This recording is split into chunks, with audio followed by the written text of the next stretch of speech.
Semana número 7 de nuestro seminario de educación familiar. Luego de haber conocido que a nivel de nuestro país contamos con una política nacional de convivencia social y cultura de paz, en esta nueva unidad que vamos a iniciar con este tema, haremos una valoración del marco jurídico, tanto internacional como nacional. En este caso vamos a iniciar con el marco histórico internacional y el fundamento legal de la prevención de la violencia. Es importante decir al respecto que a lo largo del tiempo el hombre ha ido cobrando poco a poco conciencia de lo importante que es garantizar el cumplimiento del respeto de los derechos fundamentales de las personas. Y es debido a ello que se ha visto la necesidad de ir legislando en función de esto. Vamos a ver ahora algunas de las leyes más importantes a nivel internacional al respecto. En primer lugar, es importante decir en este tema que la promulgación de los derechos humanos como mecanismo de fortalecimiento a la educación de la violencia es fundamental para concretar acciones en el ejercicio de dichos derechos. Es decir, con estas promulgaciones de leyes, lo que se ha buscado es el fortalecimiento a la reducción de la violencia. Ellos consideraron que no bastaba solamente con dialogar o con hacer conciencia de manera verbal a las personas, sino que era necesario tener una legislación. Y vamos a ver cómo este argumento va a permitir el nacimiento de muchas de estas declaraciones que vamos a ver. Otro aspecto importante es que, considerando lo anterior, resulta necesario la promulgación de leyes, instrumentos e informes que coadyuven a la reducción de las actitudes que denotan exclusión, estigma o discriminación. Ya es lo que acabamos de mencionar, ¿verdad? Que ellos decían, bueno, miren, tenemos que garantizar que tenemos que garantizar que los derechos básicos de las personas sean respetados. Pero muchas veces, como ya dijimos, pues no bastaba con el simple hecho de hacer conciencia. Y fue entonces cuando se tomó la decisión de la promulgación de este tipo de leyes. Una de las primeras declaraciones que surgió es la Declaración Universal de los Derechos Humanos, la cual fue promulgada el 10 de diciembre de 1948. Pudiéramos decir que esta es como la ley base de la cual surgen todas las demás.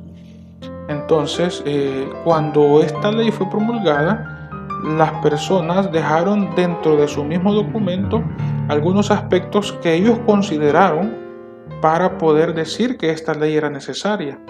En primer lugar, ellos consideraron que existía un desconocimiento y también el menosprecio de los derechos humanos. Estamos hablando de 1948. Entonces ellos decían, miren, es que hay lugares donde hay derechos fundamentales que no son respetados. Y muchas veces lo más triste era de que no eran respetados, no porque no se quisieran respetar, sino porque las personas no tenían la conciencia de que ciertas cuestiones eran derechos humanos. Por ejemplo, la alimentación, el derecho a la educación, el derecho a la libertad de expresión. Cuestiones que nosotros sabemos perfectamente que en nuestro continente pues se ha sufrido mucho con respecto a ello. Otra situación que estos organismos valoraron es que ellos dijeron que era necesario que los derechos humanos sean protegidos por un régimen de derecho. Es decir, ya al definir una ley que fuera universal para todas las naciones que están incorporadas a la Asamblea General de las Naciones Unidas, bueno, entonces esa legislación iba a ser válida para todos los países. Y por lo tanto, en todos los países que pertenecieran a este organismo, los derechos iban a ser respetados de manera igualitaria. También ellos consideraron necesario que existiera el respeto universal y efectivo a los derechos y libertades fundamentales del hombre. Y finalmente consideraron que una concepción común de estos derechos y libertades es de la mayor importancia para el pleno cumplimiento de dicho compromiso. Entonces la idea básicamente es esta: tratar de estandarizar la concepción que se debería de tener con respecto a qué actitudes o a qué acciones formaban parte de los derechos y libertades fundamentales de las personas, y estas que se iban a reconocer, entonces estandarizarlas de tal manera de que en toda la región o en todos los países que pertenezcan a esta, como ya dijimos, asamblea, pues que esos derechos que han sido generalizados y que son concebidos, que son fundamentales, pues también sean respetados. Y por lo tanto, esta declaración plantea un objetivo que es el de promover mediante la enseñanza y la educación el respeto a estos derechos y libertades, y aseguren por medidas progresivas de carácter nacional e internacional su reconocimiento y aplicación universal y efectivo, tanto entre los pueblos de los Estados miembros como entre los de los territorios colocados bajo su jurisdicción. Ese es el objetivo de la Declaración Universal: promover la enseñanza y la educación y el respeto a los derechos y libertades. Vean qué importante. Entonces, a partir de esta Declaración Universal, que estandariza muchos de los derechos, por ejemplo, el derecho a la vida, el derecho a la expresión, el derecho a la educación, el derecho a la alimentación, el derecho a poderme asociar libremente, son derechos fundamentales que están contemplados en esta declaración y que gracias a esta normativa empezaron poco a poco a hacerse respetados a nivel de las naciones pertenecientes, como dice ahí, a los Estados miembros o a sus territorios colocados bajo su jurisdicción. Con respecto a esto, pues yo pudiera decir de que se ha avanzado grandemente, porque si vemos la realidad que teníamos en 1948, no es la misma con la que contamos ahora. Sin embargo, también hay que decir que todavía nos falta mucho por recorrer, porque aún en pleno año 2020 se notan prácticas de discriminación. Si no veamos el caso reciente en Estados Unidos, donde el policía mató al ciudadano raza negra, donde le puso la rodilla en su cuello y lo ahorcó, fue una noticia que escandalizó a todo el mundo, ¿verdad? Entonces, ese tipo de prácticas racistas todavía se ven. Otra ley importante es la Convención Internacional sobre la Eliminación de todas formas de discriminación racial. Esta ley fue promulgada el 4 de enero de 1969. Aquí sí ya está hablando específicamente a qué tipo de derecho se refiere, ¿verdad? Y está hablando pues a la eliminación de todas las formas de discriminación.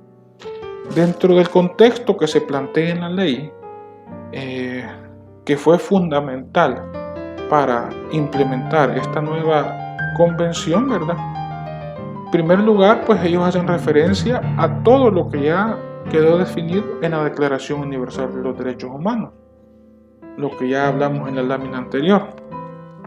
Y sumado a esto, el preámbulo manifiesta que toda doctrina de superioridad basada en la diferencia racial es científicamente falsa, moralmente condenable y socialmente injusta y peligrosa, y de que nada en la teoría o en la práctica permite justificar en ninguna parte la discriminación racial. También otro argumento que se planteó a la hora de redactar esta ley fue la necesidad, ¿verdad?, de reafirmar que la discriminación entre seres humanos por motivos de raza, color u origen étnico constituye un obstáculo a las relaciones amistosas y pacíficas entre las naciones y puede perturbar la paz y la seguridad entre los pueblos, así como la convivencia de las personas aún dentro de un mismo estado. Entonces vean qué importante, ¿verdad?, el hecho de entender que esa acción de discriminar a las personas por su raza, por su origen, es algo que no es correcto. Entonces viene, ¿verdad?, esta convención internacional y promulga esta nueva ley. Entonces creo que el objetivo está claro, según los argumentos que ellos plantearon. Sin embargo, vamos a darle lectura al objetivo que plantea la ley. El objetivo es el de eliminar toda discriminación racial, la cual denotará toda distinción, exclusión, restricción o preferencia basada en motivos de raza, color, linaje u origen nacional o étnico, que tenga por objeto o por resultado anular o menoscabar el reconocimiento, goce o ejercicio en condiciones de igualdad de los derechos humanos y libertades fundamentales en la esfera política, económica, social, cultural o en cualquier otra esfera de la vida pública. Otra ley importante a nivel internacional es la Convención de los Derechos del Niño. Y esta, como su nombre lo dice, está enfocada ya no de manera general en todas las personas de la sociedad, sino que de manera particular en los niños. Esta fue promulgada el 20 de noviembre de 1989. Y nuevamente, esta convención tiene en primer lugar dentro de su respaldo o dentro de sus argumentos que le ayudan a plantearla los derechos, la Declaración Universal de los Derechos Humanos. Aparte de todo lo que habla la Declaración Universal, ellos dentro de su preámbulo pusieron algunos considerando. En primero, consideraron la importancia de la familia para la comunidad. Yo creo que esto, hasta lo que hemos estudiado en este momento de la materia, pues queda bastante claro lo importante de la familia para el desarrollo de las comunidades. Además, se consideró el pleno y armonioso desarrollo de su personalidad, hablando del niño, ¿verdad? Debe crecer en el seno de una familia, en un ambiente de felicidad, amor y comprensión. Por lo tanto, es importante cuidar que ese desarrollo del niño vaya dándose en función a estos elementos, en un ambiente de felicidad, que el niño sienta que es amado y también que es comprendido. También debe estar plenamente preparado para una vida y ser educado en el espíritu de los ideales de la Convención sobre los Derechos del Niño. Y el niño, por su falta de madurez física y mental, necesita protección y cuidados especiales, incluso la debida protección legal, tanto antes como después del nacimiento. Vean qué importante este punto. Aquí se está considerando, ¿verdad?, que el niño necesita ser protegido antes del nacimiento, y es algo que actualmente pues la mayoría de estados están dejando de lado al aprobar leyes que están a favor del aborto. Entonces, ya dijimos que esta ley va enfocada exclusivamente a el cuidado del niño, ¿verdad? Garantizar que el niño nazca en una familia, que sea amado, que sea comprendido, que vive en un ambiente feliz, que el niño sea educado pues buscando que todos sus derechos sean respetados, ¿ya? Y también pues apoyado, ya que como dice el tercer considerando, el niño no tiene la madurez necesaria para tomar sus propias decisiones, entonces necesita el apoyo, ¿verdad? Entonces el objetivo de esta ley es que todos los derechos deben ser aplicados a todos los niños, sin excepción alguna, y obligación del Estado tomar las medidas necesarias para proteger al niño de toda forma de discriminación. Entonces, por lo planteado en este objetivo, podemos concluir que esta convención lo que busca es, en cierta medida, presionar a los estados para que, aparte de lo que define esta convención, ellos también por su cuenta vayan definiendo políticas que vayan buscando que los niños se vayan desarrollando de manera integral. Actualmente pudiéramos decir que esta visión se ve que está cobrando bastante importancia. Personalmente he sido testigo de cómo a partir de hace unos 2-3 años atrás se está haciendo un esfuerzo por el trabajo en las escuelas, fortaleciendo incluso desde niveles de primera infancia, educación maternal, educación parvularia. Yo personalmente he coordinado procesos de formación de especialistas en primera infancia y me he dado cuenta lo importante o el papel protagónico que está teniendo esto en las nuevas políticas gubernamentales. También las nuevas autoridades del gobierno, pues yo me he dado cuenta que están definiendo estrategias que van enfocados precisamente a esto, a fortalecer la primera infancia para que el niño se vaya desarrollando de una manera más importante. De hecho, una de las proyecciones que se tiene en nuestro país es que a partir del próximo año sea creado el Instituto Salvadoreño de Desarrollo Integral de la Niñez y la Adolescencia, y va a ser implementado en los 14 departamentos del país, lo cual pues viene a fortalecer esta visión que tenemos en la Convención de los Derechos del Niño. Y otra de las leyes importantes que tenemos es la Convención Interamericana para prevenir, sancionar y erradicar la violencia contra la mujer. Entonces venimos de convenciones o de leyes que buscan garantizar los derechos humanos de manera general. Luego vimos la Convención para cuidar exclusivamente los derechos del niño, y ahora vamos a ver esta Convención para erradicar la violencia exclusivamente contra la mujer. Y nuevamente, si ustedes se fijan en el preámbulo, tenemos pues que la base fundamental de esta convención es la Declaración Universal de los Derechos Humanos. Luego agrega algunos puntos importantes que yo se los quiero compartir. En primer lugar, se consideró en ese momento que la violencia contra la mujer constituye una violación de los derechos humanos y las libertades fundamentales, y limita total o parcialmente a la mujer el reconocimiento, goce y ejercicio de tales derechos y libertades. Y yo creo que esto es obvio. Otro considerando que se tuvo fue que ellos se consideraban preocupados porque la violencia contra la mujer es una ofensa a la dignidad humana y una manifestación de las relaciones de poder históricamente desiguales entre mujeres y hombres, y también que no habrá igualdad entre hombre y mujer si no se erradica este tipo de discriminación. Entonces vemos cómo esta convención va orientada exclusivamente a cuidar pues que los derechos fundamentales de las mujeres sean protegidos, ¿verdad? Y que también se cumplan.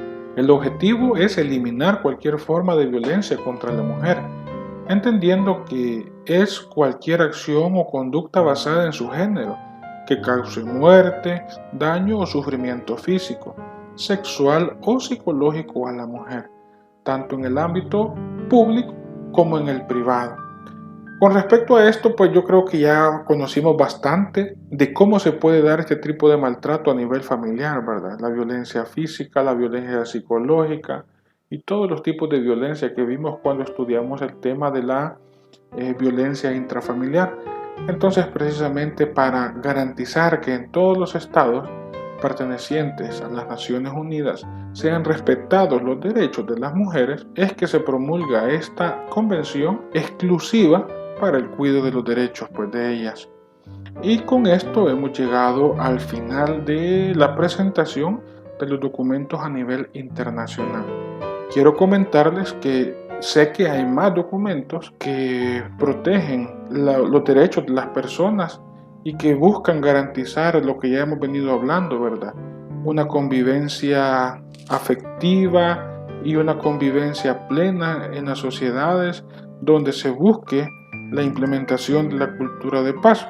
Sin embargo, pues no es nuestro objetivo en esta materia el hecho de conocer todas las leyes a cabalidad, sino entender un tipo de cultura la cual está siendo respaldada no solo por políticas internas a nuestra nación, sino con políticas que surgen de convenciones internacionales y que lo que se busca es garantizar en toda la región y en todos los países pertenecientes el cumplimiento de estos derechos.